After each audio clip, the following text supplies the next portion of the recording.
gbogbo ẹ̀yin tẹ́ máa ń sọ pé kí pásítọ̀ yín bá yín ṣe físà kó bá yín ṣe físà. Mo fẹ́ kẹ́ wá lọ gbọ́ iye tí pásítọ̀ yìí gbà ní ọwọ́ arábìnrin torí pé kó lè bá a ṣe físà. Ẹ wo àti nǹkan tó ṣẹlẹ̀ lẹ́yìn ẹ̀ èmi ò ní fi gbogbo ẹnu sọ ọ́ débi wípé àwọn méjì mẹ́ta míì tún jáde pé the same pastor yìí náà ló gba owó lọ́wọ́ àwọn tí ò bá wọn ṣe físà. Ẹ wo ọ̀rọ̀ pọ̀ ẹ máa gbọ́ gbogbo ẹ̀ ẹ má jẹ́ fi gbogbo ẹnu sọ fún wa bẹ́ẹ̀ ni ẹ wá lọ gbọ́. ẹ jọ̀ọ́ ẹ bá wa sọ nǹkan tó dẹ ẹ̀yin àti pásítọ̀ Olúsọjí Káyọ̀dé papọ̀ àti iye tó gbà lọ́wọ́ yín. Ẹ jẹ́ kí gbogbo ọmọ Nàìjíríà bá wa gbọ́.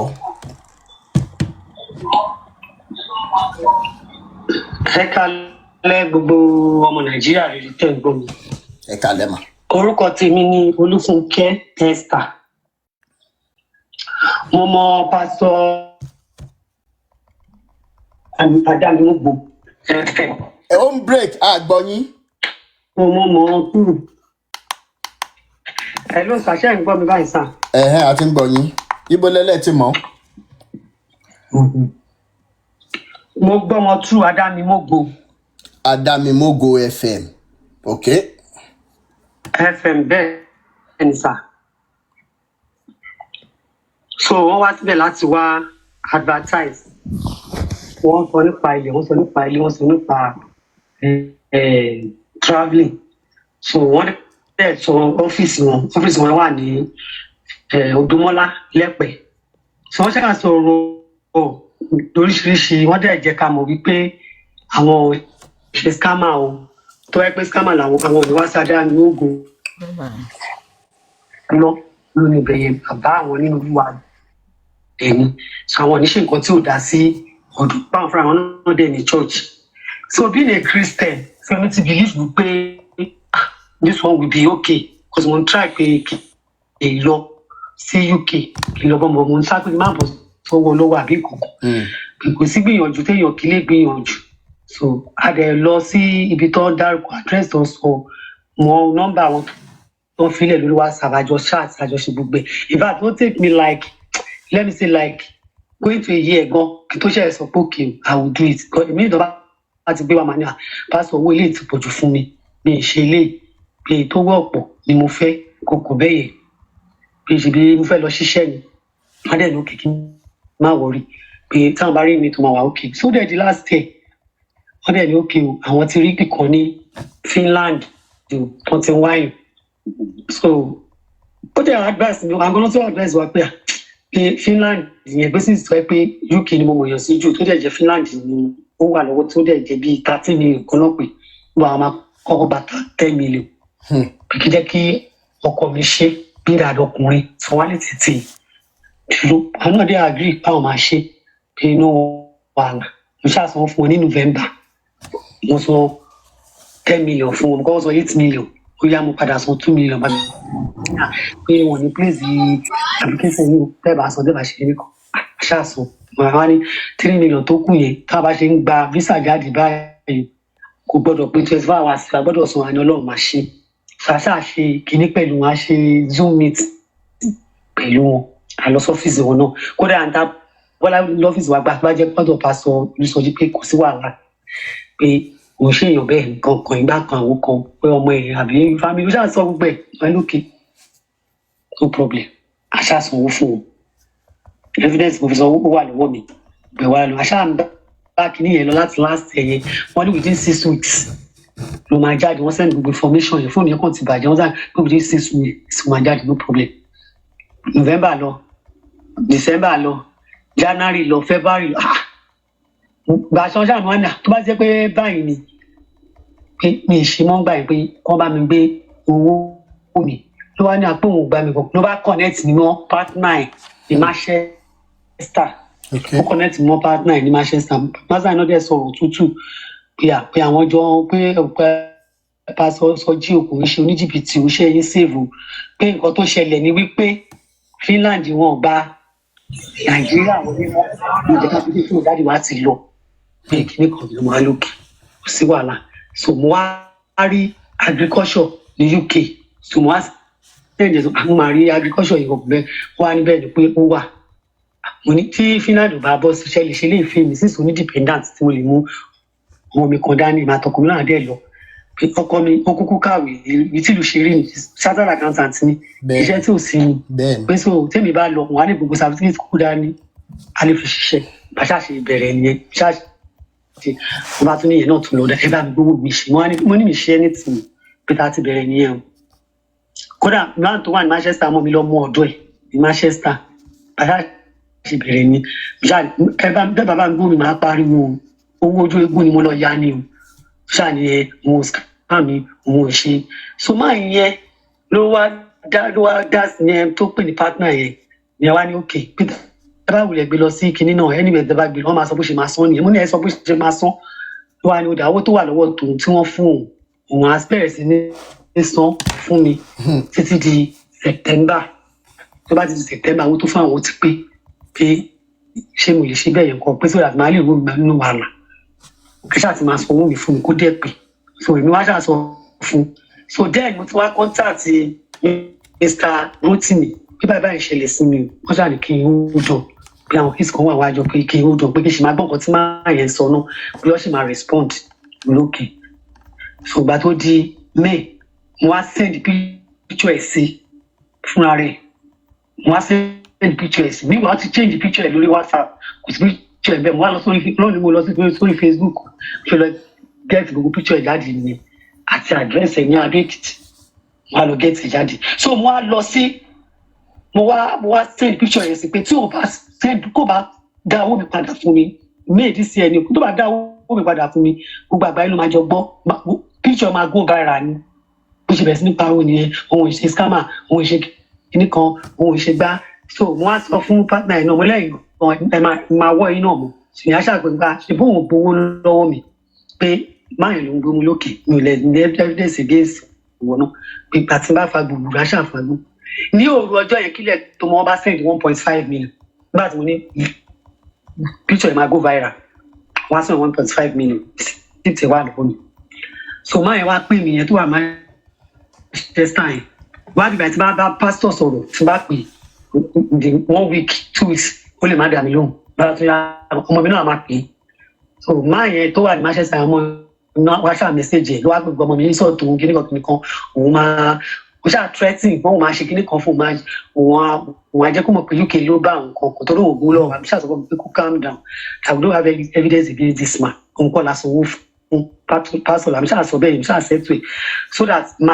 the life of my daughter will not be at risk bẹ́ẹ̀ yẹn torí ojú mi ò tó bẹ́ẹ̀ so ṣáà sọ bẹ́ẹ̀ fún ẹ being a student mo ní ṣáà calm down màá ń dẹ̀ fún ara mi ṣùgbọ́n àtọ́ sanwó yẹn ní May máa wá pè mí pé promise wa àwọn máa san every month fún wa pé tó máa ti sọ pé by September òun á san ètò wà lọ́wọ́ òun tán olókè be paying the money to me directly ó ní no òun máa sọ fún pásítọ̀ máa san fún mi lókè kò sí wàhálà ìjà mọ̀ pé ọjọ́ kan ṣá màá débi tí mò ń lọ so mo ṣe ìgbà mo tí wọ́n sọ pé pásítọ̀ báyìí pé adáni mọ́gbọ̀n máa fún ìgbà tí ẹ̀mẹ́ ni ọkọ̀ bàtí bá tó sẹ́ni kéètì wọn ṣá ọlọ́run wá fi Mr. Rotimi tí ò ní gbọ́mọgbìn tíyà ò ní jẹ táyé ò ní rí mú yìí kọ́ wá fi ṣe gàrí tí a fún mi kò bá tẹ́ǹkọ̀ bọ̀ lọ́wọ́ mi o kò ní kí sanwó kọ́ bẹ́ fóun o Mr. Rotimi ó mọ̀ mi rí o àwọn tó bá jẹ́ lórí òtítọ́ àwọn adífẹ́ǹdì ìjọba ọlọ́run máa gbèjà mi ó máa gbé àwọn náà pẹ̀lú àwọn olórí burúkú pásítọ̀ tó ń tì wá kiri yìí so bí máa bó ṣe wọ́n wá sọ ní wọ́n ní May bàtó di July mo pèpè wọ́n ṣàtúnṣe ní July no ní June bàtó wá di July mo wá mẹ́sẹ̀gì wọn pé àti bọ́sọ̀ August pé owó July nǹkan kankan máa bá ní wọn ò rí pásítọ̀ láti bí 3 weeks ago ìgbà yẹn tí bá dẹ̀ pé pásítọ̀ gba ẹ̀kọ́ lọ bí mo mẹ́sẹ̀gì mo wá lọ pè ní normal call true call àwọn show Canada fún mi mo yẹ pé ó ń show Canada bí wọ́n ti change number ẹ̀ sí Canada ní kò tí ẹ̀ yé mi so máa yẹn bá tó di 2 weeks ago bí máa yẹn ṣe pè mí padà nìyẹn ọmọ mi ń sọ tó ń ọmọ mi ṣe kíní kan ẹ̀wọ̀n gbowó lọ́wọ́ wa àkàn ṣe kíní kan gé kíní kan mi ṣáà sọ̀rọ̀ ló ní pásítọ̀ òun ò ní kankan pẹ̀lú owó tó ń jẹ wọn gbogbo tó ń jẹ wọn ti san fún wọn wọn ò lẹ́ni business pẹ̀lú wọn, wọn ò ṣe gbá, wọn ṣàṣọ gbogbo ẹ̀mọ́ lókè. Nǹkan tẹ́ ẹ̀ tí a ti sọ sí pé kì í ṣe nǹkan tó bá wù mí ẹ̀ mò ń pa ẹ̀ mò lóun mò ń pa ẹ̀. Pásọ̀ la sanwó fún, mo nígbà tí mo pẹ́ ilẹ̀ dúró pé kí n má gbé pásọ̀ sáyé pé kìíní kan kìíní ó lé gbogbo tó jẹ́ tí pásọ̀ sọ pé mo ti san fún, no problem. Mo ní I don't have any evidence against orúkọ ẹ̀kọ́ ló wà nínú owó tí mo san, so you can do anything you want to do, no problem, you are free to go. Jáde mi sọ anything, mo ṣe padà lọ bá Mr. Rotimi yóò ní rí mú yìí tó máa ṣe oríire tọmọtọmọ tọkọtọkọ táyátáyé ilé tẹbítẹbí tó ṣe sókó lọ bá wọn pé nǹkan tí mo tún rí ilé yìí wà lókè kí ṣáà sẹ́ndì kí ṣáà bá ṣe bẹ̀rẹ̀ nìyẹn o bí mo ṣe bá pọ̀ pé mọ́ nìyẹn. So Mr. Rotimi dẹ́wà ṣàlàyé kọ̀ọ̀kan fún mi pé àwọn ọkàn lè dédé ṣe anything, àwọn gbọ́dọ̀ gbọ́n kọ̀ọ̀kan lẹ́nu àwọn gbọ́jọ́ etí ẹnìkan dá torí àwọn olórí burúkú máa ní pé ẹjọ́ ẹ̀yọ kan ni máa yẹn gbọ́ tó ń dá, kò ṣe bẹ́ẹ̀ o. Máa yẹn mẹ́sẹ̀gì wọn tẹ́ wọn ti ẹ̀ka mẹ́sẹ̀gì tó tẹ̀ máa ní àwọn reply àwọn respond sí anything wọn respond. So ló ṣe débi ta dé yìí iṣẹ́ ìmọ̀ Nàìjíríà gbà mí o, kò sí nǹkan tó ṣẹlẹ̀ pé kéèyàn gbìyànjú mo gbìyànjú mo dẹ̀rí pókè àìná Ọlọ́run làwọn ilé ẹgbẹ́ ìtẹ̀lé wọn ni mo ṣe. Èló ni balance tó kù nínú 10 million yẹn? Èló ni balance tó kù tó yẹ kó san nínú 10 million yẹn? 7 million ló kù lọ́wọ́ wọn, 7 million ló kù lọ́wọ́ wọn. Kò sí wàhálà. 7 million. Kò sí wàhálà. 7 million ló kù lọ́wọ́ wọn. Kò sí wàhálà. So tó gbọ́dọ̀ ẹ̀ tí gbọ́ padà ní gbogbo bàbá olúwa lọ kí nípa èèyàn wọn gbọ́dọ̀ gba ẹni tí ó máa ṣe gbájú ẹ̀ fún yòó zero station báyìí torí mi lè ṣe kí n má gbọ́ gbogbo àwọn old school gbogbo ẹni gbogbo àwọn old school ya ṣiṣẹ́ èkó wọn ni má gbọ́ program o. tó wọ́n tẹ̀ tí ọkọ̀ mi dẹ̀ ti balẹ̀ pa ibi ìyílé ni kọ́kọ́rọ́ ẹni yìí ní kọ́kọ́rọ́ ń di pásọ̀ ni ẹni tó ní bíbà tó wọ́n lè gbẹ́ ẹni tọ́mọ̀ kó máa ṣe jìbìtì kan gbà síbẹ̀. Ó dẹ̀ ti wá ṣẹlẹ̀ báyìí. ọbí mọ̀ pé òfin ni mo ọlọ́màjẹ́ kí n mú fèkì o. Ẹ ṣe ìdájọ́ tí mo rí nìyẹn kọ́ ọmọ Nàìjíríà gbà mí o. Ẹ ṣe wọ́n gbà mí o. Ẹ ṣe wọ́n ní mi ò ní ṣe bẹ́ẹ̀ máa ti kọ́kọ́ ṣe nǹkan o. Ẹ jẹ́ kí nínú àwọn ọmọ Nàìjíríà ló gbọ́dọ̀ fi tèmi kọ́gbọ́n o. Bẹ́ẹ̀ nìkan fi kọ́gbọ́n o torí pé èèyàn jẹ́ pásítọ̀ míì pé èèyàn lọ́run tó gbé wọn lọ polówó ní rédíò station pásítọ̀ míì pé bẹ́ẹ̀ ni. Ẹ ṣe. èèyàn jẹ́ pásítọ̀ kò ní kọ́ ni mo sọ tí gbogbo yín gbọ́ yìí pásítọ̀ ni ìmáàmù ni kíní kan ni ló pọ̀ jù nínú. Ẹ jẹ́ kí n pè nìkan wọlé ẹ jẹ́ kí n tún gbọ́ nǹkan kan máa pè yín padà ẹ mọ bá wa bá ètò bọ̀. Yes ma. The man is a criminal. He duped so many people in Ekiti State. Meanwhile, immediately tí mo gbé fídíò yẹn sókè ẹnìkan wá bá mi pé àwọn máa mọ arákùnrin wọn ní my name is so I know you will soon start the live program so I don't want to waste your time. Mo ní okay ẹ̀gbọ́n, I really love what you do and I'm a big fan of yours. I have known the man you posted his picture for the past 12 years and he is a man of integrity. He is what? A man of integrity. Adamimogo máa ràn wá lọ́wọ́ láti lè recover owó torí orí radio station wọn ni wọ́n ti wá polówó ohun tí wọ́n ń tà tán rà. Kéèyàn dẹ̀ tó lè wá polówó ohun tó ń rà tó ń tà ní radio station Adamimogo. Ó ní láti jẹ́ wípé àwọn fúnra wọ́n ti lọ verify pé ẹni ó wẹ̀ ó yán kankan. Torí tá a bá ń pariwo ń sìn ó fẹ́ járànjẹ́ Ọlọ́run bọ́ ni òkè pásítọ̀ lẹni tá à ń sọ yìí o. Ó dẹ̀ lọ sí radio station another pastor láti lọ ṣe kíni láti lọ polówó ọjà. Mo dẹ̀ rò wípé gẹ́gẹ́ bí Jésù tẹ́ ń polówó láàárọ̀ lọ́sàn-án lálẹ́ tẹ́ ń forúkọ ẹ̀ ṣàdúrà àdúrà yín gbàkógbàkó kan wá ẹ̀yin lẹni táìmù yín. Ṣùgbọ́n wípé a máa wá lajú sílẹ̀ kí tálùbọ̀ ntẹ́ ń fi Jésù ṣe kókó wọ̀ ó dòdì. Nàìjíríà ò tí ì burú débẹ̀ torí tá a bá ń fa gbùrù á fa igbó. Now arákùnrin wa ni I have known the man for the past 12 years. He is a man of integrity. Money you can say that again abi.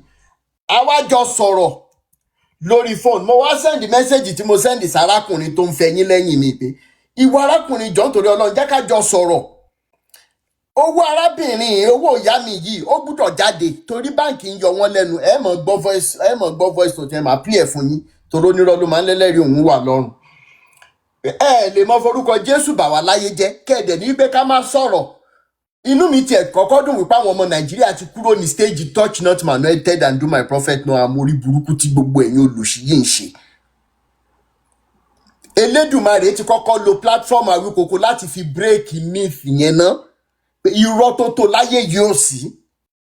Torí tó bá jẹ́ wípé lóòótọ́ ni touch not my anointed and do my prophet no harm èmi ń pè yín lórúkọ tẹ́ ń jẹ́ láti 2018-19. Ṣùgbọ́n tó bá jẹ́ pé lóòótọ́ ni Jésù yẹn wà ṣe rí pé Jésù yẹn tó jẹ́ lóòótọ́ yẹn ó ti ń dójú tì yín tí ì ṣe Temu Jesus tí ì ṣe Cibex Jesus wèrè tẹ́ ń polówó kiri. So ó ní láti jẹ́ pé Ọlọ́run tó wà Ọlọ́run òótọ́ tó wà ògbè lẹ́yìn olóòótọ́ ni. Bẹ́ẹ̀ ni ẹ̀yin gangan tẹ́ ń pera yín ní pásítọ̀ yìí ẹ̀yin gangan lẹ̀ lọ́rùn. Now finally ẹ jẹ́ n play voice note yìí kẹ́ gbọ́. Hello, me. I couldn't switch him because I wish I was informed earlier. Because according to a screenshot you sent to me, on the 16th yẹn gan sí ní online. How I wish kò rí pé mo ti rí kíní ẹ jẹ́ máa bá wa power tap. Èèyàn bá kàn negotiate pẹ̀lú irú màmá tẹ̀ ń sọ yẹn. Báwo lẹ ṣe fẹ́ máa gba owó yìí o? But that's just the thing tó ṣẹlẹ̀, nǹkan tó really ṣẹlẹ̀ nìyẹn. Kì í ṣe pé bóyá wọ́n kàn fẹ́ sálọ àbí wọ́n decide láti I know the pain pé kéèyàn kó owó sílẹ̀ kó má wá èèyàn kí fowó ra òyì kó má kọyàn lójú. You understand, sir? Sọ pé kẹ́ má ṣe program yìí. Hello sir, ẹ ṣé gan sir, mo ti gbọ́ vn tí ẹni yẹn ṣe. Ṣẹ́rí partner ẹ̀ tí wọ́n jọ ṣiṣẹ́ yẹn tọ́jọ́ máa ń ṣiṣẹ́ travelling kìíní wọ̀nyí ìyẹn wà ní Manchester. Ìyẹn ló sọ fún mi pé ìgbà tí mo ní mo máa gbé pọ́ńṣì yẹn ṣáà pariwo mo ní òkè mi ì tẹ̀ sẹ́ndì owó sí wọ̀ ẹni tí mo sẹ́ndì owó sí mo bá ní business. Ó ṣáà bẹ̀ mí pé owó tó san fún òun á máa san fún díẹ̀díẹ̀ kinní kan òun ló fi san mo send receipt yẹn sí ló fi san 1.5 lẹ́ẹ̀mejì láti gbà yẹn. Gbàtó di last week tọmọ mi pé yẹn pé kinní kan ló ń sọ fún ọmọ mi pé ọmọ mi sọ̀rọ̀ sóhun anyhow ṣóun gbowó lọ́wọ́ wa ni gbogbo owó tí pásítọ̀ sọ fún òun ti dá gbowó padà fún pásítọ̀. Níwà before that tí mo rán wọn létí pé ẹ má gbàgbé ti July payment o olóò máa sanwó títí di September fún mi, má gbàgbé July payment. Ló wá lóhun tí rí pásítọ̀ gbà sọ̀rọ̀ for the past 3 weeks ló sọ fún mi lókè. Ó ní kí ṣáà ní sùúrù pé òun ṣàmọ̀ mi rí máa gbogbo ṣèyàn bẹ́ẹ̀ lókè. Àgbọn ṣe pè mí fúnra rẹ̀ pé òun ò ní kankan ṣe pẹ̀lú bísínẹ́sì pásítọ̀ òun ò rí bá sọ̀rọ̀ gbogbo owó tó dẹ̀ wà lọ́wọ́ òun tó ń jẹ òun lòun ti san fún yẹn ló wà lá. Mo sọ nǹkan tẹ́ ẹ̀ sọ sí pé kí n ṣẹ́rìtì tó bá wù mí òun ò lọ́wọ́ bẹ̀ yẹn. So eléyìí tó mẹ́ẹ̀kì kọ́ yìí gbogbo wọn ṣèjọ wà ń ká kọ́ọ̀sì kan náà ni. Òun lẹni kó bá òun sí pé ṣé òun máa san ṣẹ́rí pé kò lè dáhùn. Anyways Mr. Rotimi là lu lálàáfíà ní rí wàhálà iṣẹ́ yín ni ẹ̀dẹ̀mọ̀ nǹkan tẹ́ fẹ́ ṣe. Anywhere anyhow gàdàgbà fàájà ni mo wà báyìí mo fẹ́ kẹ́tẹ́ áàdì mi sí gúrùpù yìí. Olórí burúkú làwọn pípù yìí olórí burúkú ni wọ́n. Muhammed Tóyìn Aminat ẹ jọ̀ọ́ ṣe lè háì mi sórí WhatsApp yìí +234 kí n lè pè yín wọlé. Another victim ló tún ti jáde. Ṣé rí gbogbo ẹ̀yin tẹ́ wà ní kákọ́ọ̀sì tẹ́ ń báyé àwọn èèyàn jẹ́ tẹ́ wọ́n send message sí mi pé integrity gbogbo yín pátá anywhere bí tẹ́ bá wà lórílẹ̀ àyàfi tẹ́ ẹ̀ bá fa atẹ́gùn sí mú àjàfi tẹ́ ẹ̀ bá tẹ ilẹ̀ lóyà kú ilé ó mọ̀ mú yín ilé ó mọ̀ gbé yín mi lẹ́yìn olórí burúkú yìí. Ẹ wà labroad ẹ tún wọ́n pa àwọn tó wà nílé ẹ̀ ń pa wọ́n lẹ́kún ilé ó mọ̀ nà yín ilé ó mọ̀ lè mọ̀ yín ẹ̀yin olórí burúkú yìí both home and abroad ibi tẹ́ ẹ bá wà tẹ́ ẹ̀ ń ṣiṣẹ́ burúkú yìí ẹ̀yin olòṣì aláyébàjẹ́ yìí. Another victim ló tún wà bẹ́ẹ̀ Muhammed Tóyìn Amina ẹ jẹ́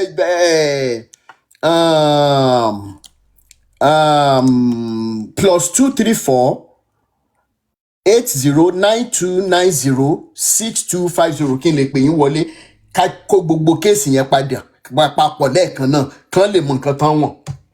Àwọn tó dẹ̀ wà lábúrọ̀dì nínú wọn ẹni tó bá ní kọ́ńtàkì àwọn èyí tó wà lábúrọ̀dì nínú wọn lọ́wọ́ ẹ jẹ́ ká mọ̀ so that a máa kọ lẹ́tà sí ìlú ibi tí wọ́n bá wà wípé olórí burúkú ni wọ́n scam àwọn èèyàn pé scammer ni wọ́n fraud náà ń ṣe káàkiri bẹ́ẹ̀ ni RDF máa ṣe.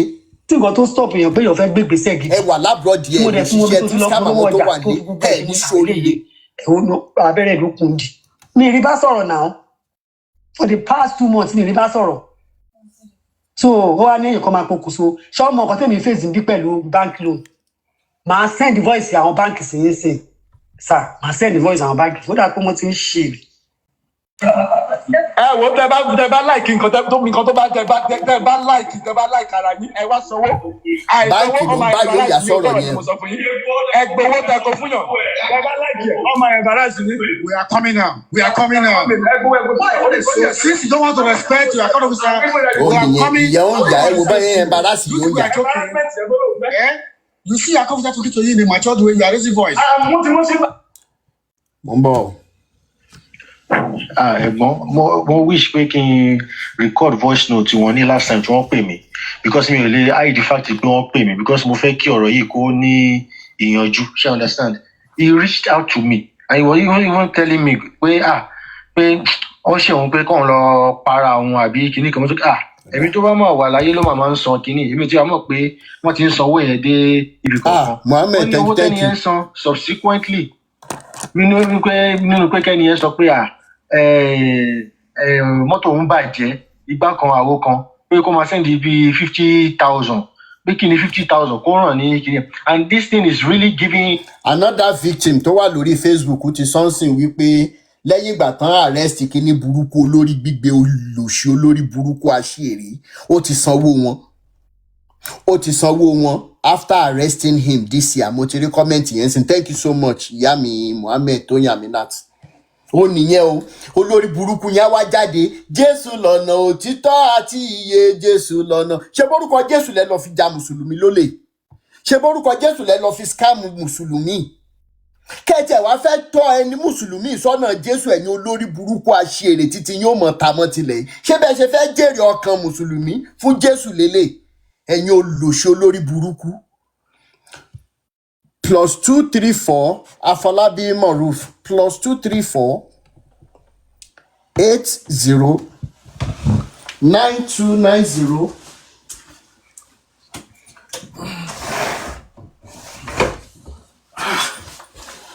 6250 +234 80 9290 6250.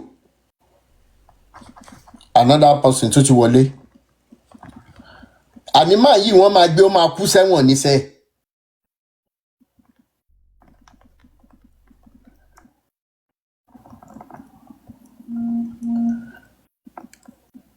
Another victim tó ti ń send message sí mi.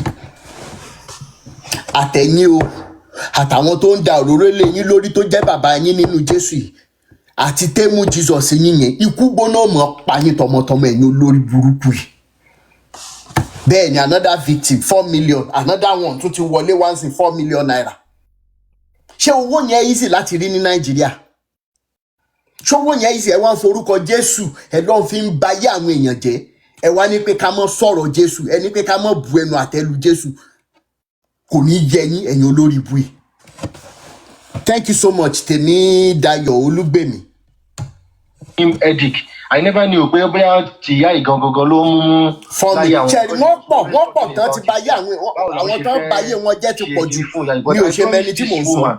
As much as tí mo bá ti as soon as tí mo bá ti rí wọn bá sọ̀rọ̀ tó bá yẹ pé bóyá wọ́n mọ̀ wọ́n fẹ́ kàn ṣe ní like the woman is ready to make peace with him kí wọ́n yanjú ẹ̀ kọ́ dẹ̀ ṣe kí ni but for the fact that his picture is online ó tiẹ̀ tí wá wọ́sìn kí because he's somebody that tó bá tiẹ̀ tí ó lọ rí báyìí sìn ó lè lọ I'm just telling you bó ṣe wà bí àti wọ́n ṣe wà fragile sí.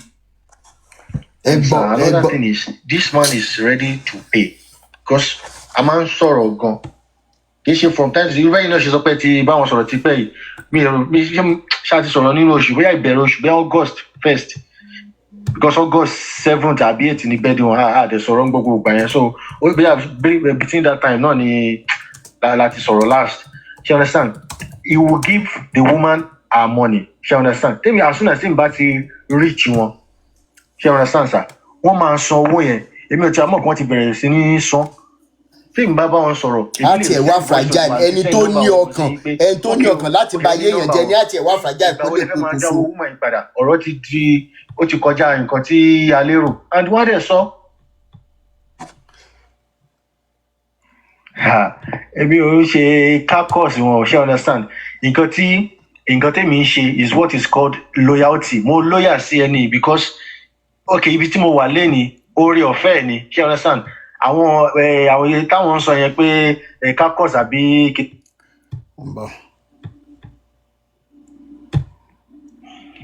Ẹ̀gbọ́n wọn kì í fárí.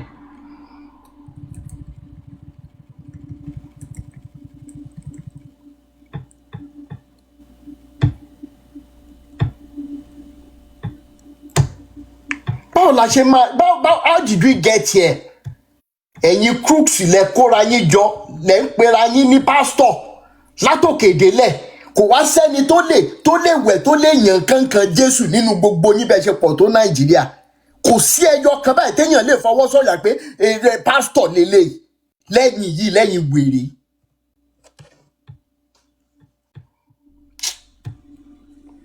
Hello sir. Wo tẹ bá. Mẹ́sẹ̀gì sí àwọn báńkì. Bẹ́ẹ̀ ni mo ti rí ni.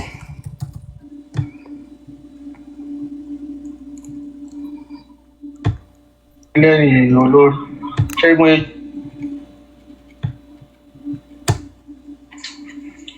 mo ti rí nǹkan tẹ̀sí. Because mo bá ẹni yìí sọ̀rọ̀ nsìn yìí pé ok báwo lè gbogbo excuse tó wá bá mi tó wá ń give nsìn o sọ̀rọ̀ wa lọ́wájú o sọ̀rọ̀ lọ́sẹ̀ o ní ẹni yìí tó àti gbé fọ́tò ẹ̀ síta ó lè lọ pokùnso àkútúkú ẹ̀ lọ́nà ọ̀run ó nìyẹn sìn another person lórí Facebook nígbà táwọn arrest ló tó sanwó àwọn another person is in my inbox 4 million naira 4 million naira. Ó wá ló ní fragile àtẹni tó ló ní integrity ìwọ wà ní Dubai ó ní integrity kákọ́ọ̀sì yín yẹn gbogbo bíkíbi tẹ́ ẹ bá wà ẹ mọ̀ gbókù ọmọ sí ni ẹ̀yin olùlọ́ṣọ́ lórí burúkú yìí kóun náà mọ̀ fòkù mọ̀ nígbà tí wọ́n bá gbójú ẹ̀ jáde as one ten sí á mọ̀ kó máa change WhatsApp number káàkiri èmi send messages láti August 16 kò respond.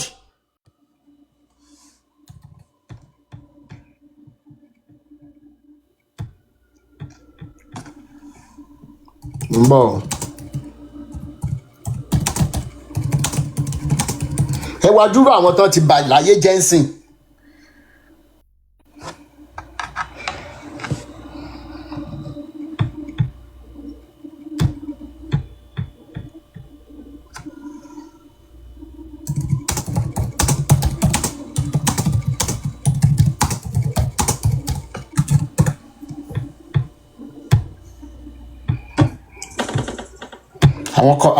àwọn victims pọ̀ nlẹ̀ ẹ lè imagine.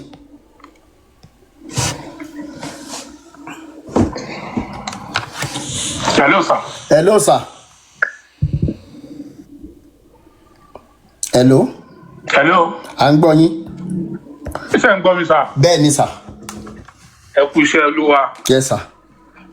Àdúpẹ́ gan sir. Yes sir. Ẹ̀rí máa olórí burúkú tí wọ́n ń pè ní Pásítọ̀ Olúsọjí yẹn sir. Bẹ́ẹ̀ ni sir. Ẹni àgbákò ni o. Ṣé rí ọ̀rọ̀ tí mo fẹ́ sọ lálẹ́ yìí kò yẹ kí n dá sí ètò yẹn kò yẹ kí n dá sí because èmi náà I was the first person to arrested him. That was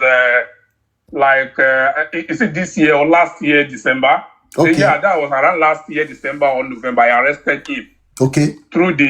I wrote the president against him through the commissioner of police in Ekiti State. Okay. So I gave the man 8 million naira. So due to also I'm a banker, right? So the man came to my office. So he just explained how the package was like. The way he talked that day, you'd be like, okay, this man is a man of God. Kò sí nǹkan tí ò fi búra, kò sí nǹkan tí ò fi ṣépè tán pé èèyàn Ọlọ́run lòun. so àti pé àwọn ọ̀gá tó dẹ̀ tó introduce ẹ̀ sí wa àwọn èèyàn tó introduce ẹ̀ sí wa náà jẹ́ èèyàn tó yẹ pé ní ó wà trustworthy téèyàn ò lè doubt integrity wọn. So àwọn èèyàn náà pé páwọn èèyàn mọ orí èèyàn tó jẹ́ ọmọ ò mọ orí èèyàn tó jẹ́ ẹ understand. ó jẹ́ mi. But nígbà tọ́rọ̀ yẹn wá di wàhálà tán làwọn gan wá rí gẹ́tì kí ló dé máa yí dẹ́ pé rẹ̀ léyìn Ọlọ́run.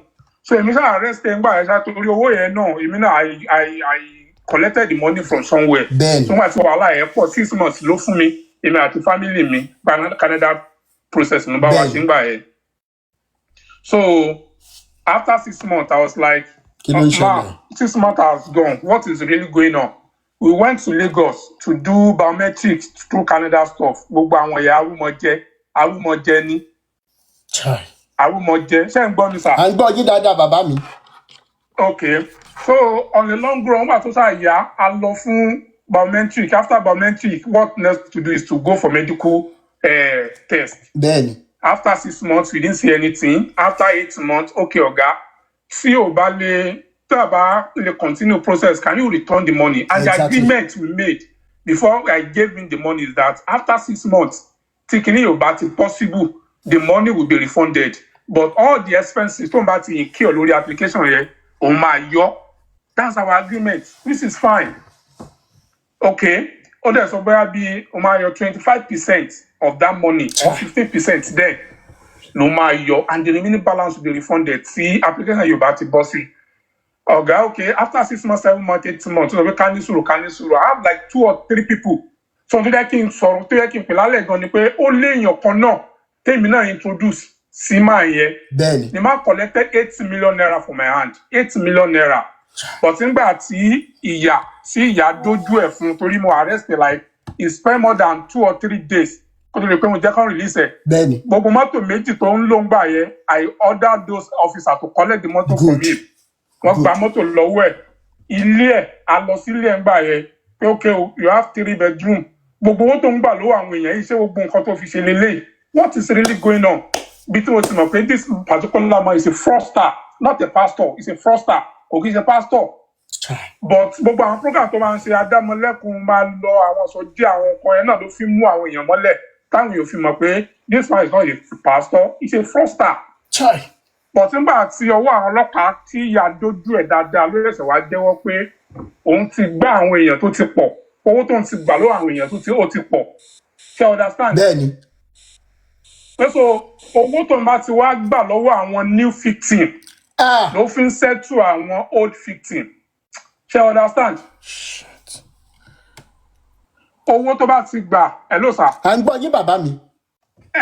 So owó tó bá ti gbà lọ́wọ́ àwọn old victim àbí new victim tó ẹ bá ti lẹ́nìbọ̀dì tó ń disturb ẹ̀ tó lóun fẹ́ fọlọ́pàá gbé àbọ̀fẹ́ tánìṣì méje tí ò bá ti fẹ́ kásìrí o tètè tú á wá tún wá new client á gbowó lọ́wọ́ ẹ̀ nìyẹn á lọ fi settle ẹ̀ nìyẹn.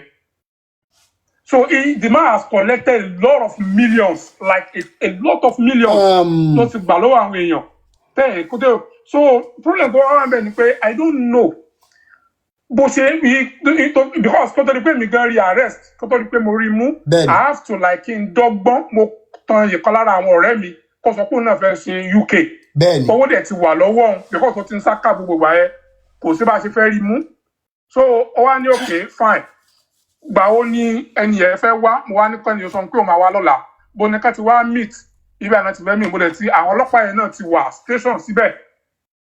So immediately tó débẹ̀ báyìí tí bọ̀bọ̀ yẹn débẹ̀ tó ó tiẹ̀ ti ń bẹ̀rẹ̀ passport lọ́wọ́ yẹn gan ó sì ń bẹ̀rẹ̀ pé kó mú 8 million naira náà wá ó sì ń bẹ̀rẹ̀ pé ok iye báyìí ni ó máa ṣe báwọn ọlọ́pàá ṣe dé tán arrest nìyẹn èyí tá a fi rí mú tí mo fi rí arrest nìyẹn tí mo fi gba owó ti tèmi lọ́wọ́ ẹ̀ I collected my money from him tí torí mi ò fún láyè jẹ́ pé ìgbésí ayé nira mú gbà ẹ̀ àwọn ọlọ́pàá ẹ̀ they did the work professionally. Ẹ jọ̀ọ́ àwọn ọlọ́pàá yẹn ẹ jẹ́ tẹ́ ẹ bá máìndì ẹ jẹ́ á dúpẹ́ lọ́wọ́ wọn fún iṣẹ́ takuntakun tí wọ́n ṣe. Ẹ jẹ́ á dúpẹ́ lọ́wọ́ wọn. SIB tó wà ní state command tó wà ní Adó Èkìtì ni wọ́n ṣiṣẹ́ takuntakun. State command Adó Èkìtì. Mr. Adébáyọ̀ ni ẹni tó wà ní ìsájú kéèsì yẹn tó wà handle kéèsì yẹn. Okay. So the man really like he work professionally. ẹ ṣé Ó bá mi gba gbogbo owó mi pátápátá lọ́wọ́ ẹ ẹ̀. ṣé But reason tó jẹ́ kí n wá pè lálẹ́ ni pé ìkan lára èèyàn tèmi náà wá introduce sí ọ ní beginning. bẹ́ẹ̀ni Owó ẹni yẹn ìyá mọ́ bá máa ẹ̀ lọ́wọ́ sí which is 5 million naira. 5 million. Up till now, àwọn orí máa yẹ reach.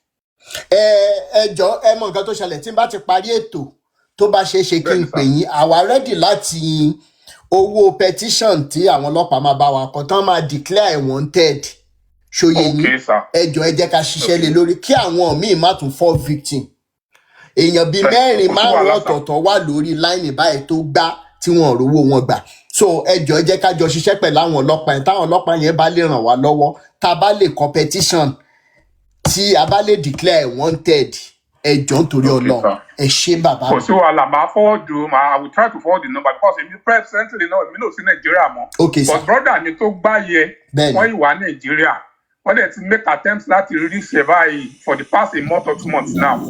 Kò sí gbogbo ọ̀nà 5 million naira wọ́n dẹ̀ wà lọ́wọ́ ẹ̀ up to now.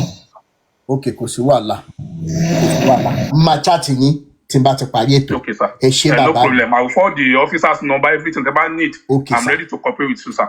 Ẹ ṣé bàbá mi ní wá yín tì. Ọlọ́pàá kí náà pè náà kí n lè dúpẹ́ lọ́wọ́ wọn. Mr. Adébáyọ̀ State Command Adó Èkìtì ẹ ṣé ọkọ̀ ọba àdàbò ní ṣayín lẹ́sẹ̀ á kàn sí yín lórí ètò á kàn sí yín tá a bá ti ṣe tán. He's not around. I collected money from him. You can mention his name. Ó tún gba owó 4 million lọ́wọ́ ẹnìkan tó ń jẹ́ Alájà Aminat Ṣèyí fún mi òkè àwọn ni wọ́n send message. His name is Ọlánipẹ̀kun Jerome. Ó tún gba owó lọ́wọ́ ẹni yẹn náà 4 million naira. Then mo fẹ́ pé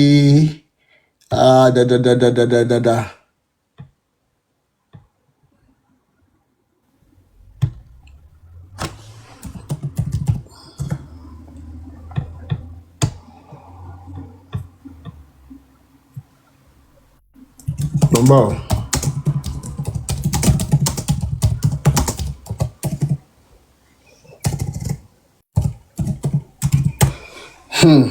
Ṣé ẹ ti gbọ́ báyìí? Gbogbo ẹ̀yin pásítọ̀ ilẹ̀ máa tutù díẹ̀ àmọ́ rí yín lórí ẹ̀rọ ayélujára látijọ́ yìí. Ẹ̀yin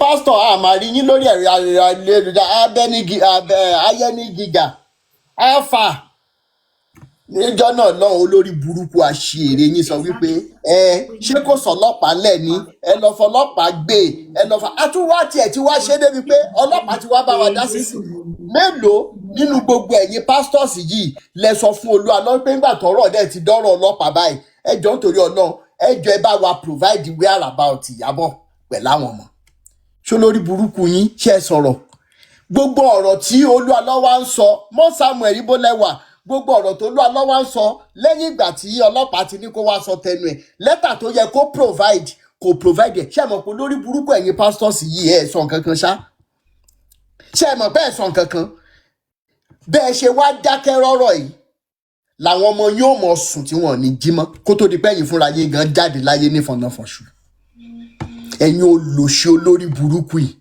Olúwa ló wá jáde ẹ wá ń sọ ó sọ pé ẹ̀gbọ́n Ìyábọ̀ ń ṣiṣẹ́ lọ́dọ̀ òun fún Ìyá Ìjẹ̀ṣà lówó ṣó lórí burúkú ni ẹni òun fún Ìyá Ìjẹ̀ṣà lówó ṣé èmi ni mo fẹ́ ọmọ lọ́dọ̀ Ìyá Ìjẹ̀ṣà àwa tá à ń ṣe boyfriend girlfriend gan amọye tá à ń fáwọn even gan àwọn family girlfriend wa tán wà pa and everything owó tá a fi ń ra èso lọ fún wọn gan ju 30,000 lọ níwò lòṣì olórí burúkú yìí ṣé mo bá yẹn pásítọ̀ sọ gangan ẹ jáde láti bí oṣù méjì sẹ́yìn ẹ jáde bí èrùn ẹ ń sọ̀rọ̀ ẹ kó bloggers jáde yìí tó ń kéwì kìtì ẹ ló pe rẹ̀ náà mo sọ fún ẹ pé wọn ò ní gbóhùn ẹ mọ́ èmi ló fẹ́ fi skyrocket èmi ló fẹ́ fi ní lókìkí nígbà tó ò lọ́pọlọ lórí mo dẹ̀ sọ fún ẹ pé wọn ò ní gbúrú ẹ mọ́ láyé eléyìí tó pe rẹ̀ ní atáyéṣe náà mo sọ fún ẹ pé ètò da nínú ayé ẹ ló ti lò yẹn onírọ́ ni àdàbí tó bá jẹ́ wípé mo fẹ́ gba nǹkan kan tàbí pé bóyá mo fẹ́ báyàn lórúkọ jẹ́ ló yakù tí ò bá ti jẹ́ bẹ̀ gbogbo yín pátá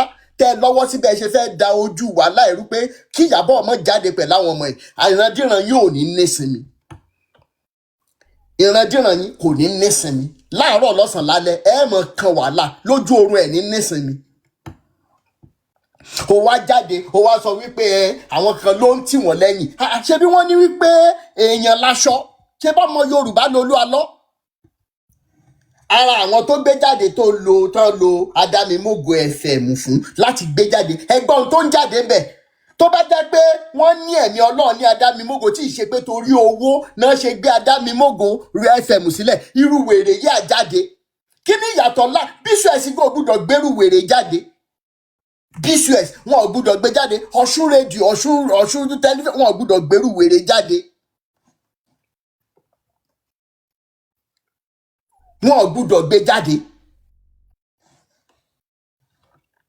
ẹ lọ ń gbéyàn jáde láì verify in tó dúró fún ẹdẹ̀lẹ́lẹ́mìí Ọlọ́run ẹ̀mí Ọlọ́run yìnyín afẹ́ rí afẹ́ test ẹ̀ torí wípé ẹ̀yin olùsílẹ̀ lọ́lẹ́bọ̀ lẹ́ni pé Bible ní ká test your spirit àti wá test spirit bá àti rí fruit spirit ẹ̀yin olè abaniláyé jẹ́ aláyébàjẹ́ yìí orúkọ yóò ní látúnṣe tẹ́ fi jáde láyé ẹ̀yin olùsí olórí burúkú yìí tàbá wa wí táìrì ẹ̀ mọ̀ ní Jésù Jésù Jésù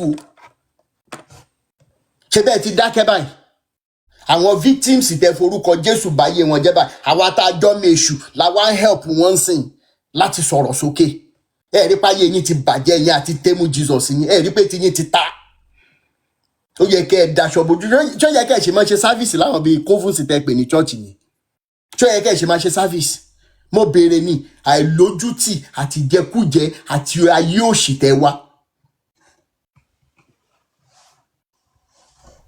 àtàyé òṣìtẹ́ wa òun ló jẹ́ kẹ́ ẹ sì lè mọ ṣe program ẹ wo ohun tẹ́ ẹ ti fi orúkọ ẹ ti fi orúkọ Jésù ẹ ti fi fún àwọn èèyàn lárùn kí ìbànújẹ́ ayérayé ẹlòmíì ò lè jáde sọ̀rọ̀ náà ẹlòmíì ò lè jáde sọ̀n tó ń ṣe tẹ́ ẹ ti forúkọ Jésù ṣe fún ṣé tẹni tí wọ́n ti pa sáyé lórúkọ Jésù yẹn náà fi bá sùn ní pásọ̀ tó mọ̀ pé òun ní HIV ló fi bá ọmọ ọlọ́mọ sùn tó dẹ̀ mọ̀ pé òun ní HIV ṣe bórúkọ Jésù yẹn náà ni ẹ̀yin olùṣe olórí burúkú aláyébàjẹ́ ẹ mọ̀ fún ẹ mọ̀ nìṣó awíkókó kò ní dáwọ́ ogun dúró fún yín ẹ gbómi ìjàkà náà fẹ́ bá yín fọwọ́ bá ẹ̀yin olùṣe aláyébàjẹ́.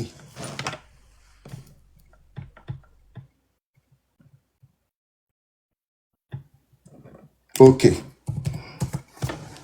a fẹ́ ṣe program ẹnìkan èèyàn bíi 4-5 ti jáde bó tún gbowó lọ́wọ́ ẹ̀yin náà gbọ́n kan tó sọ nítọ́lọ́pàá àmọ́ ṣiṣẹ́ wọn á declare wanted mo ti ẹ̀ gbàgbé pé kí ní kí ọ̀nkú yẹn bá mi dárúkọ orúkọ kí náà ń pè náà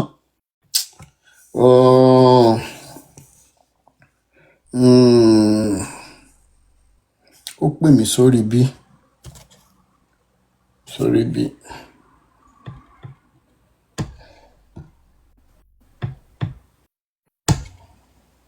Hey, please down question. Dubai ni mo wà. Okay. You understand that? Okay. This same person náà ló dẹ̀ ṣe visa mi wá sí ìlú yìí. You understand? And so many more like that.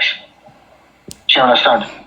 According to yìí sì máa mi lè parọ́ fún yín pé nǹkan tó ṣẹlẹ̀ pé mi ì tí ì gbọ́. Ọ̀dà ṣọ́rẹ́dì láti san owó olówó.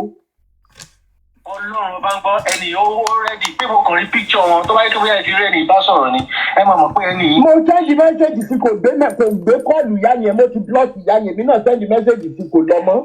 Ṣé ẹ lè líkẹ́ ní yẹn mọ́ mi kájọ bá sọ̀rọ̀ báyìí kájọ ṣe payment plan kí ìdẹ̀ lọ yọ fídíò yẹn kúrò kí má ṣe live fídíò mọ́. Ọlọ́run bá ń gbọ́ èmi gan mo ti mẹ́sẹ̀gì ẹ̀ báyìí sìn kò sí ní online ni mo dẹ̀ èmi kò fẹ́ azin mo mọ̀ pé wà understanding wọn ló jẹ́ kí n fẹ́. Understanding. Mo ń tà láti. Ó yé mi nǹkan ẹ̀yin fẹ́ ṣe bí peacemaker tó rẹ́ni tẹ́ ẹ mọ̀ ni. Ṣé ẹ lè fọwọ́ sọ̀yà wípé ni ó san owó yẹn padà? Ṣé rí ẹni tó sọ kínní tó bá jẹ́ pé ó ti ṣàlàyé fún mi pé àwọn kankan ó ṣẹlẹ̀ ó ṣe understand but due to àwọn nǹkan tó ṣẹlẹ̀ ẹ mọ̀ pé ọlọ́wọ́ yẹ kí a bá nǹkan tí a rò kó ba nǹkan tí a ń rò jẹ́ ṣe understand pẹ̀lú orúkọ pé wọ́n pe orúkọ ọlọ́run mọ́ mi àbí kìnìyàn ó lè jẹ́ nǹkan tó yẹ pé ó jẹ́ kí nǹkan tó kìnìyàn ó ṣẹlẹ̀ ṣe understand ẹni tí mo dẹ̀ sọ yìí èmi gan mo lè tọ́ ẹ̀kẹ́ nǹkan tí mo lówó sìn mo lè sanwó mo lè vouch fún ẹni tí ẹ sọ jẹ́ nípa mo pè mí àti ẹ̀ tájọ́ ń sùn tájọ́ ń jí tájọ́ ń jẹun ni. bàbá mi ìṣe mi wà áfà inú mi dùn pé ẹ máa wo program mi pé mo máa ń kọ́kọ́ lọ bá wọn pé nǹkan báyìí ṣẹlẹ̀ tí wọ́n bá dẹ̀ ti ṣẹ̀tọ́ mi ì ní sọ nǹkan kan mọ́ ń pa ẹ̀. owó olówó owó ìyá yẹn gbúdọ̀ jáde tí n bá lè rí assurance kó tó di 8 p.m. Nigeria time pé owó yẹn máa jáde màá lọ púlù fídíò yẹn wálẹ̀ àdẹ̀ níṣe láì fídíò lé lórí. mi ìwà rí mi mọ nọ́mbà wẹ kí ni wọn ò lọ báyìí ṣe because I am trying to message him because èmi gan mi ò ní fẹ́ kí kíní kó escalate ju báyìí lọ torí ẹ̀gbọ́n tí máa parọ́ tán yìí irú ìyá tó lọ fẹ́ mú mọ̀ pé ìtara owó ló ka lára but irú ẹni tí mò ń sọ yìí ń ṣe kẹ́lẹ́ bá mọ̀ pé kì í ṣe bóyá ó ní ọkàn líle tó bá ríru fídíò báyìí sìn ó lè lọ pokùnso. kó má bàa pokùnso ẹni tó gba 10 million lọ́wọ́ ẹ̀ tí ò bá wọn sọ̀rọ̀ mọ́ ṣé ẹni yẹn tó bá pokùnso ń kọ́ ẹ̀ ń wà sentimental náà ṣó easy láti raise 10 million yẹn fi rora yẹn yín tẹ̀ wá ń Dubai jẹ́ ṣó easy ni. èmi kàn sọ ni pé kí owó wọn kó lè jáde náà ní ṣe understand ẹ̀bùn wọn ní ojú àgbàre ó sàn ju ẹ̀yìn àgbàre. ọ̀dọ̀ àpò olè ni wọn náà. kí ló dé tí ó respond sí ìyá for months. ìyá àgbàlagbà ni ìyá tá à ń sọ ẹ̀ náà. ìwọ tó ń sọ̀rọ̀ yẹn gan ọ̀rẹ́ ẹ̀ ní olè ní ẹjọ́ ń sìn. ká máa wá fún wọn lówó kó wá níjọ fún àwọn bẹ́ẹ̀ kí láìpù bẹ́tà nẹ́bí kéèyàn wá gbówó yẹn sá lọ. Dubai lẹwà ń bẹ̀ yẹn yín náà mo bá a ṣe ń ṣiṣẹ́ lẹ́yìn òkun kò sí nǹkan kan kan manage ní náà. àgbẹ̀ni yẹn wọ́n jọ ń ṣiṣẹ́ ni. bẹ́ẹ̀ni 419 lòun náà. ẹ mọ nǹkan tó ṣẹlẹ̀ ẹ drop kọ́ àwọn tẹ́ bá mọ̀ mọ́ sí ìṣẹ́gbẹ́ ti mọ̀ láti ṣe rí ẹ sọ fún pé Awíkókó fẹ́ bá sọ̀rọ̀ kájọ ṣe conference call kọ́rọ̀ dẹ̀ yanjú síbẹ̀ gbogbo àwọn tẹ́ bá mọ̀ mọ́ ẹ pè wọ́n pé ó wá important kó tan fóònù 30 minutes péré ló kù tí mo ní mo ti send message sí mo ti send message sí láti ọ̀sẹ̀ mẹ́ta kẹ́lẹ́ mo wípé mo máa ń like free and fair hearing. láti ọ̀sẹ̀ kẹta mo lè send copy message tí mo send sí ti yín ní ìparọ́. tó bá jẹ́ kí èmi ó bá mọ̀ ni èmi náà ń wò pé kó tó di pé ẹ gbé picture jáde báyìí torí wọn ò gbà ẹ̀gbọ́n tí wọ́n sáré gbé picture sí pé àwọn olúwa lọ. kẹ́ ẹ lè mọ̀ pé mo ti try ẹ lọ ṣe gbogbo court ẹ bá máa méjì kí ètò Nàìjíríà tó lù màá máa dúró dé mo sì wà ní ẹ ṣe kà. ìgbẹ́jẹ̀ nìkan dá gbogbo ilẹ̀ ti gbọ́ báyìí mo fẹ́ ní time àbí mi fún láti August 16. ó lè ní gbogbo wọn. máa bá ọ̀rọ̀ eléyìí ò tiẹ̀ lera wọ́n á declare wanted káwọn ẹlòmíín mọ́ bá kó sí lọ àwọn tó bá dẹ̀ ti kó sí lọ́wọ́ náà bóyá irú ilé tí ọ̀gá ọlọ́pàá lọ yàn ànẹ́bí nígbà tán bá gbé ta wọ́n á ṣe àwọ̀ yẹn ní percentage fún gbogbo àwọn victims tó bá jáde tó lé evidence lọ́wọ́ àárín jù bẹ́ẹ̀ lọ bóyá nǹkan tá a máa ní láti ṣe nìyẹn. ẹ jẹ́ kí n kọ́kọ́ gbé Tọ́pẹ́ Tósìn Owólabí ṣẹ̀ wá bẹ́ẹ̀ Tọ́pẹ́ Tósìn Owólabí ẹ jẹ́ bá mi on mute. mo wà ń bí o. bàbá mi. ẹ kálẹ́ o. àbẹ́ ìtòrí lè ta tún gbọ́ lálẹ́ báyìí. èyí ẹ̀gbọ́n pọ̀ bẹ́ẹ̀ mo máa ń sọ kinní kan fún àwọn èèyàn wọ́n rò pé bóyá mo fi ń tàbùkù àwọn tó wà ní Nàìjíríà ni a máa rí àwọn èèyàn ò mọ Ọlọ́run kò sẹ́ni tó mọ Ọlọ́run Nàìjíríà à ń tanra wa ni wọn ò mọ Ọlọ́run mo máa ń sọ àwọn èèyàn rò pé bóyá kinní kan wọn ò mọ Ọlọ́run ẹni tó bá fẹ́ mọ ẹni tó mọ Ọlọ́run ó wá sílùú òyìnbó wá rí ibi tó ti mọ Ọlọ́run ibi tó ti lọ mọ Ọlọ́run mo ní nǹkan mẹ́ta lọ́lọ́run sọ fún wa pé ká máa ṣe ó ní ẹni tẹ́bi ń pa ó ní ká fún lóúnjẹ ó lẹ́ni tó rí òwò ó ní ká faṣọ bò ó tún sọ ẹlẹ́ẹ̀kẹta ó tí èèyàn bá ti lè ṣe nǹkan mẹ́ta yẹn Ọlọ́run ló kó ti mọ Ọlọ́run nìyẹn ṣùgbọ́n àwọn èèyàn wọ̀nyí wọ́n ń túyàn sí òhò wọ́n ń gbaṣọ lára èèyàn wọ́n tún ń fi ebi pààyàn nǹkan mẹ́ta yẹn ni òun ló dẹ̀ jẹ́ kí àwọn ìjọba wa wọ́n ti mọ̀ pé nǹkan táwọn pásítọ̀ wọn ń ṣe náà nìyẹn àwọn làwọn ìjọba náà ò ṣe gbàgbọ́ náà ṣe rẹ́dí àti ṣe kankan. torí pàtẹ́ bá ní millions of followers tó jẹ́ pé ẹ lè dà sí gbòòrò lọ́jọ́ kan kí gbogbo kíjọba mọ̀ pé wàhálà ti dé wọn ò ní ṣe torí pé wọ́n fún wọn ní owó wọ́n fún wọn ní waivers pé majority àwọn kìíní wọ̀nyẹn ló jẹ́ pé owó tax tó yẹ kán san ní airport wọn ò kì í san for donkey years. bẹ́ẹ̀ni. wọn ò san ṣé tí àwọn prophet wọn ó lè babalá ẹni tó bá tẹ̀ tí pé náà prophet nínú wọn babalá olè mo ní àwọn prophet tán jẹ́ ọ̀rẹ́ mi prophet tó 15 tí mo mọ̀ mo ti mọ̀ wọ́n over 30 years ago ṣé àwọn pé mo prophesy fún mi rí ọ̀rẹ́ ni wá. nígbà tẹ mọ́ra yín. yes àwọn kan kì í ṣe ní ìlú Ìbàdàn yẹn tí n bá dárúkọ méjì nínú wọn ẹ máa mọ̀ wọ́n ní ìlú Ìbàdàn wọn ò prophesy fún mi rí kò dẹ̀ sí atrocity wọn tí mi ò mọ̀ ibi kan mo gbé wá tó gba 60 million lọ́wọ́ èèyàn mi kan tí mo ìbẹ́ ẹ̀dọ̀ yín náà mo gbé wá àbí òkúrọ́ 60 million lọ́wọ́ ọmọ obìnrin tó yẹ pé ó lọ́mọ mẹ́ta lọ́rùn ó dẹ̀ jókòó tì láàrin oṣù mẹ́fà ó dẹ̀ gba 60 million lọ́wọ́ ẹ̀ mi ò rí mọ́ lórí TikTok yìí mo rò pé ó ti mọ̀ pé wàhálà àti ìdààmú fẹ́ dé. wàhálà máa dé bá ẹni tí wọ́n fún mi ní kọ́ńtàkì ẹ̀ nílọrin bàbá mi ẹni yẹn bízì ni bẹ́ẹ̀ ni èmi ni Monday títí ọ̀la màá tún sẹ́ndì mẹ́sẹ̀gì sẹ́ndì á máa ṣiṣẹ́ lé lórí. mo ṣì rí lórí platform ìjẹta. ó wá ń jẹta ẹ máa kọ́ olè síbẹ̀ níbi kí ìjọba ti yẹ máa lọ kọ́ ó wà lórí platform olè ní ìjẹta wọ́n. mo ṣe live oúnjẹ ta ó wà ń bẹ. wọ́n ò ṣe kẹ̀kẹ́ tó ń ṣe olè babalá olè ní wọ́n. Ọláyínká something. Ọláyínká Ọláyínká máa gbé jáde èdè Ọláyínká. máa gbé síta mi ò rí bó tí ń wá látọjọ́ yẹn kí tó bá ti ń sọ̀rọ̀ kí n máa kó lè sí abẹ́ ẹ mọ wulẹ̀ ẹ mọ yọra yín lẹ́nu ẹni wọ́n máa di kí àwọn náà wanted sẹ́. wọ́n máa di kí àwọn wanted ya gbogbo èmi ò tiẹ̀ fẹ́ káfíà sí ìyànjẹ fẹ́ ṣe ni ó ti ní ìgbésẹ̀ ìròyìn ẹ̀kẹ́ mi náà tuntun pé bọ̀mọ́ ní kọ́kọ́ gbòbí tí èyí máa yẹ wọ́n gbúdọ̀ declare wanted kọ́ máa wá kiri torí olè ni wọ́n bí wọ́n ṣe ń ṣe nìyẹn bí wọ́n ṣe ń ṣe nìyẹn ẹ wo ṣé kí ni gbogbo àwọn tó wá ń pè ní on behalf wọn yẹn gáàngì ní gbogbo wọn o gáàngì wọn ni o immediately tí mo post fídíò yìí lẹ́ni yìí wá bá mi pé integrity man of integrity gáàngì wọn ni lẹ́yìn mi integrity wọ́n mọ̀ bọ́n ṣe gáàngì wọn ni wọ́n jọ ń ṣe ni olè wọ́n jọ ń ṣe ni tíìmù kan náà ni wọ́n. wọ́n lè ti mọ̀mọ́ ṣe wọ́n ti mọ̀mọ́ ṣe ń ṣe nǹkan mọ́ tíìmù kan náà ni wọ́n ti mọ ẹni tó máa ọ̀tọ̀ lẹ́ni tó máa mú yàn wá àwọn kan náà ló sọ fún pé kó lọ sórí. bẹ́ẹ̀ni. exactly àwọn kan náà ló sọ fún pé kó lọ sórí rédíò kó máa ráwọn èèyàn gbági.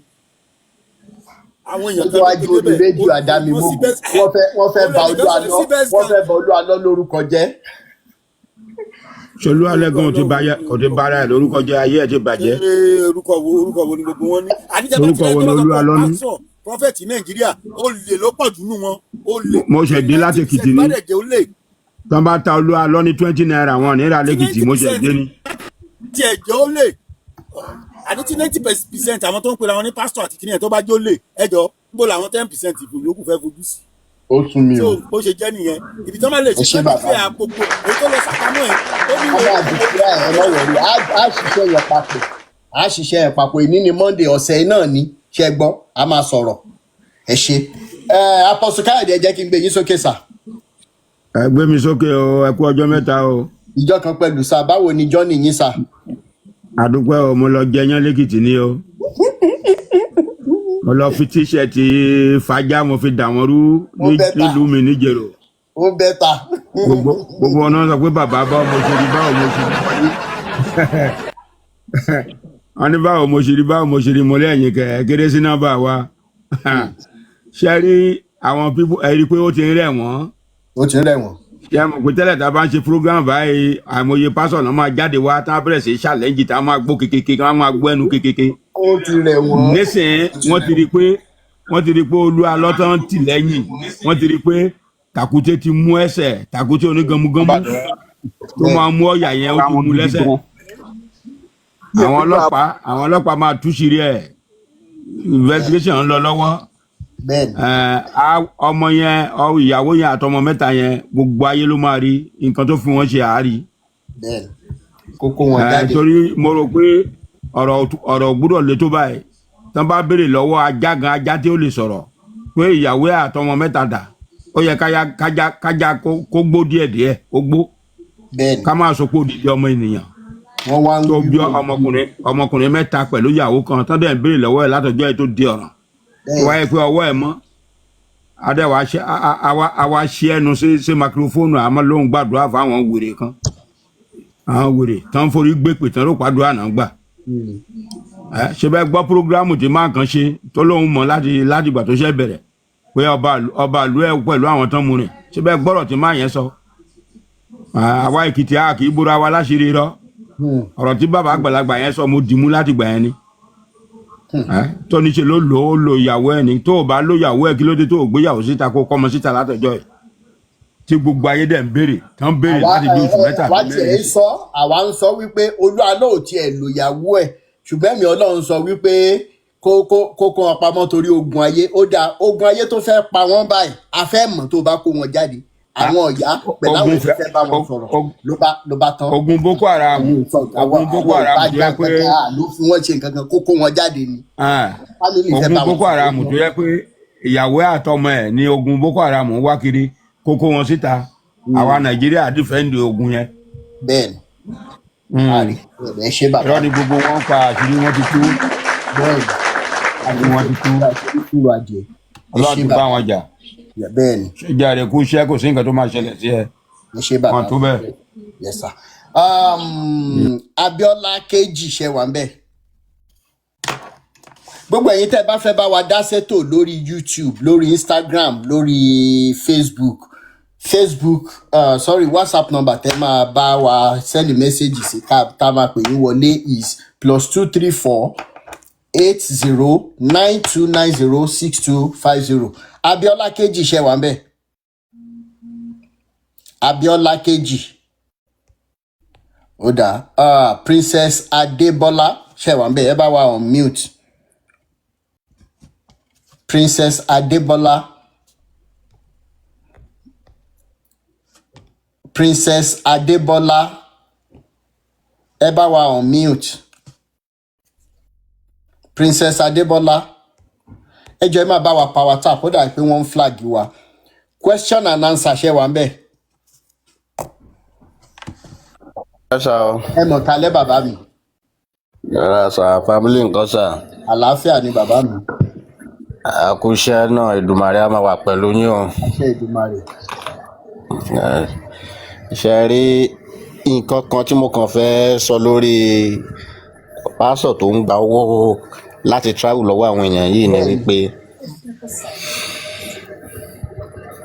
contract thank God ẹnìkan sọ pé àwọn ọmọ ilé ẹ̀ ní táìmù táwọn arrest ẹ̀. Bẹ́ẹ̀ni. kán lọ lẹ pósítà mọ́ ilé ẹ̀ pé wanted kó tó di pé àwọn ọlọ́pàá gan á claim ẹ̀ wanted.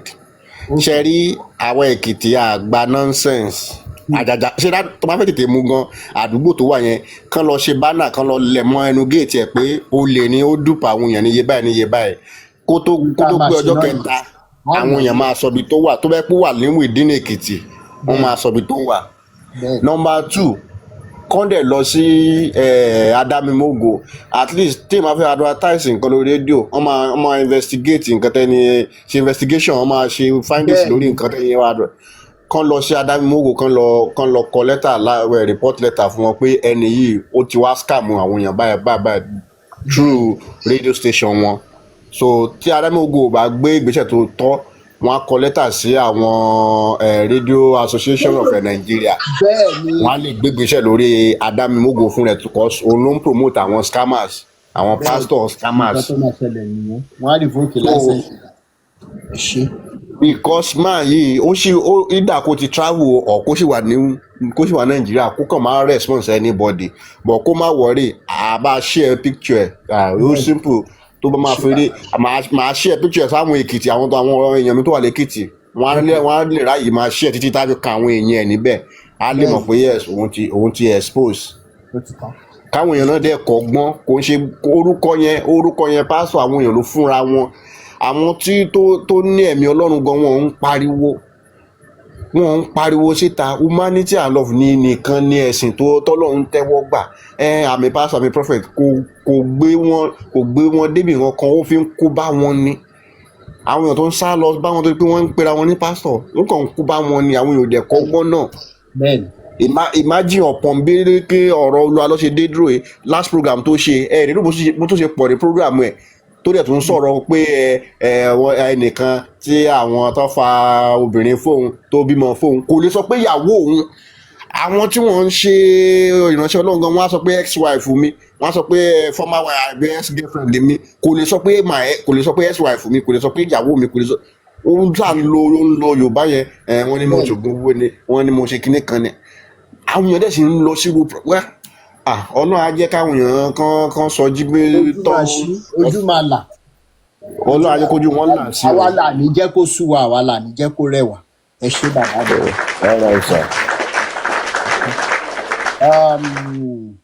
My hope of glory.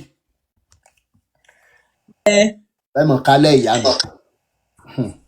Ṣé prophet máa ń ṣe visa ni? Ó sú mi. Ẹ lọ wáṣẹ́ ṣe tọ́lọ́hún ò bá pè yín ẹ lè pèrà yín tí tẹ máa fi dùpà àwọn èèyàn gan. Ṣé prophet ní embassy ẹ fẹ́ travel ṣé ẹ mọ̀ lọ embassy àbí kẹ̀kẹ́ jókòó kẹ wo website àwọn ìlú tẹ bá fẹ́ lọ how to process your travelling how to do this gbogbo ẹ̀ ló wà bẹ́ẹ̀. Ṣé prophet mọ̀ nípa travelling ni? Tó yẹ pé wọ́n ń gba 10 million lọ́wọ́ yín wọ́n ń gba 8 million wọ́n ń gba 4 million wọ́n ń gba 4 million wọ́n ń gba 10 million wọ́n ń gba 20 million. Ẹ ṣe bí ẹni ẹ tó ní tó bá rí ó máa pokùnso ó bẹ́tà kó lọ pokùnso bọ́ kó tó pokùnso jọ sanwó àwọn olówó kó tó lọ sí ọlọ́pàá sọ̀rọ̀ lórí ẹ̀ wọ́n máa ràn wá lọ́wọ́. Kó tó pokùnso sanwó àwọn 8 million 5 million 4 million tó gbà ó àti 20 million sanwó wọn tán tó bá dẹ̀ ti sanwó wọn tán ayọ̀ǹdẹ̀ ó lọ lọ pa rẹ̀ kó máa nìṣó lọ́rùn kó lọ dúdú dé wá ó dàbọ̀ sà. Ṣé bàbá ṣé ìyá mi thank you so much. Light up tẹ́ wà ń bẹ̀.